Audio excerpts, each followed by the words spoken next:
కృష్ణాయ నమః. మధురకవి పోతనామాచునకు నమస్సుమాంజులు. కాళీయమర్దన ఘట్టము కేవలం పామును చంపడం కాదు, దాని వెనుక ఎంత పరమార్థం ఉందో ఇప్పుడు ఈ రెండవ భాగంలో మనం తెలుసుకుంటాం. దీన్ని తన రసరమ్యమైన వ్యాఖ్యానంతో మనకు అందిస్తున్నారు గండవరపు ప్రభాకర్ గారు. గత మొదటి భాగంలో మనం ఏం విన్నాము అంటే, తప్పు చేసినటువంటి కాళీయుణ్ణి బాగా మర్దించి దాదాపు చచ్చిపోయేటంత స్థితి వరకు తొక్కి పడేసేటప్పటికీ సుదీర్ఘంగా వేడుకున్నారు నాగకాంతలు, కాళీయుడి భార్యలు. వారి సుదీర్ఘ నిజాయితీతో కూడినటువంటి ప్రార్థనకు కరిగినటువంటి శ్రీకృష్ణుడు తన పాదమర్దనాన్ని ఆపు చేసి పక్కకి తప్పుకున్నాడు. నాగరాజు తన ప్రాణాలు చిట్ట చివరకు దక్కించుకున్నాడు. నలిగి చితికిన తన తలలను సవరించుకున్నాడు. ఆయాసంతో వగరుస్తూ కృష్ణుడికి తల వంచి నమస్కారం చేసి ఇలా నెమ్మదిగా అన్నాడు: కమలాల వంటి కన్నులున్న శ్రీకృష్ణ పరమేశ్వర, మావి వంకర టింకర వర్తనలు, నడకలు, మా నోర్లు విషాంగులతో ఘోరమైనవి. మేము దుష్టులము, పొగరుబోతులము, మా జాతి రోషపు జాతి. ఇక మేము మంచివారిలా ఎలా ఉండగలము? ఈ సృష్టిలోని జీవులు తమ సహజ గుణాలు మార్చుకోలేవు కదా, అవి స్థిరంగా ఉండిపోతాయి కదా. మేము వికృత చేష్టలు చేయడం వింత ఏమీ కాదు కదా. అయినా ఇవాళ నాకు చాలా ఉపకారం చేశావు. పోతన గారు ఇలా ఇంత వివరంగా రాయడానికి గల కారణం ఏమిటంటే, మనుష్య స్వభావాలు ఎలా ఉంటాయో తెలుసుకోమని చెప్పడానికి.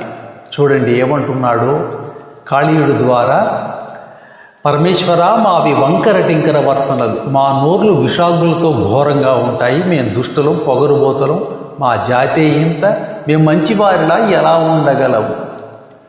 స్వభావాలు మారవు కదా, సహజ గుణాలు మారవు కదా అని అంటారు. అంటే ఒక ఆత్మ, దుష్టాత్మ ఒక శరీరంలోకి ప్రవేశించేవాడు, నిర్మూలించేవాడు, చంపేవాడు. అయితే తప్పు తెలుసుకుని పశ్చాత్తాపడి మళ్ళీ తప్పు చేయనని చెప్పి శరణాగతి కోరిన వాడిని కాపాడేవాడు కూడా దేవుడే. అంటే ఈ మూడు రకాల ధర్మాలు మనలో ఉన్నాయి, సుగుణాలు మనలో, మన సనాతన ధర్మంలో ఉన్నాయి. మంచివాడుగా ఉండడం, చెడువాడుగా ఉండడం, చెడుగానే వాడుగానే ఉండి మరణించడం, లేదా తప్పు తెలుసుకుని పశ్చాత్తాపడి బాగుపడడం. ఈ మూడింటిని సృష్టి కర్మంలో పెట్టాడు దేవుడు. అందుకే ఈ ఎప్పుడు అన్ని యుగాలలోనూ అన్ని రకాలు జరుగుతూ ఉంటాయి. ఇది అర్థం చేసుకోలేని వాళ్ళు ఏంటి ఇలా జరుగుతోంది, ఇది కలియుగంలోనే ఇలా జరుగుతుందా? లేదు, ప్రతి యుగంలోనూ జరుగుతోంది. ఇది తెలుసుకున్నటి మహానుభావులు, జ్ఞానులు అంతగా కలత చెందరు. కాళీయుడు అంటున్నాడు: పద్మాక్ష శ్రీకృష్ణ, ఈ సృష్టి అంతటికీ నువ్వే కారణభూతుడవు, సర్వేశ్వరుడు, సమస్తము తెలిసినవాడు. పూర్వము నువ్వే ఈ లోకాలన్నింటినీ వివిధ స్వభావాలు, రూపాలు, వీర్యములు, వీర్యాతిశయాలు, జనన స్థానాలతో కూడినవిగా సృష్టించావు. మేము ఆ సృష్టిలో సహజముగా కోప స్వభావములు కలిగినటువంటి పాములము. అద్భుతమైన నీ మాయ దాటరానిది. మనుషులు చెడ్డవాడుగా మంచివాడుగా ఎందుకు ఉంటారు అంటే, ఇది అద్భుతమైన నీ మాయ దాటరానిది. మాయలో పడతాడు కాబట్టి ఒక మనిషి దుష్టుడుగానో శిష్టుడుగానో ఉంటాడు. ఈ మాయ దాటిన వాడే ఆ మంచి పనికి, ఈ చెడ్డ పనికి అతీతుడుగా ఉంటాడు. అతడు చెడ్డ పని ఏమీ చేయడు, అతీతుడుగా ఉంటాడు. ఆ మాయని తెలుసుకొని దాటాలంటే మా వల్ల కాదు. మా వల్ల అంటే మామూలు జనం వల్ల కాదు. కనుక పరమేశ్వర, నన్ను క్షమించదలుచుకుంటే క్షమించి పాలించు, శిక్షించదలుచుకుంటే శిక్షించు. ఇంకా మా ఇష్టాలు ఎక్కడున్నాయి? నీ ఇష్ట ప్రకారమే చెయ్యి. నా పుణ్యమేమి చెప్పుదు, నీ పాదరజంబు కంటినే, సనకాదుల్ నీ పాదరజంబు కోరుదురు, ఏ పదమందున్ననైనా ఇక మేలు హరి, ఇక ఇక మేలు హరే.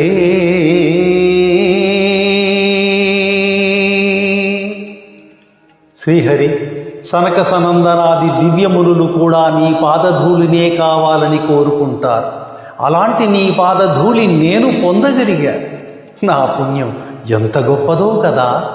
ఇంక నేను ఏ స్థితిలో ఉన్నా సరే నాకు మంచిదే.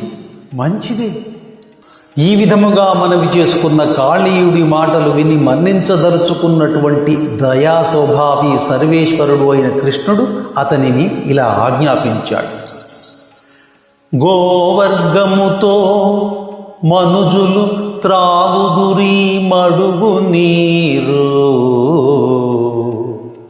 తగదిందుండన్ తగదు ఇందు ఉండన్, నీవును నీ బాంధవులును నీ వనితలు సుతులు చనుడు,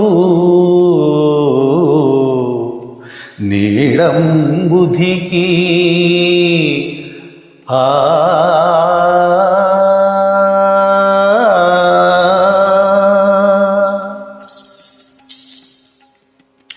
కాళీయుడా, ఈ మడుగులోని నీటిని గోవులతో పాటు మనుషులు కూడా తాగుతారు.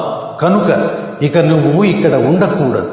నువ్వు నీ భార్య, పిల్లలు, బంధువులు అందరితో కలిసి ఇవాళే సముద్రంలోకి వెళ్ళిపోండి.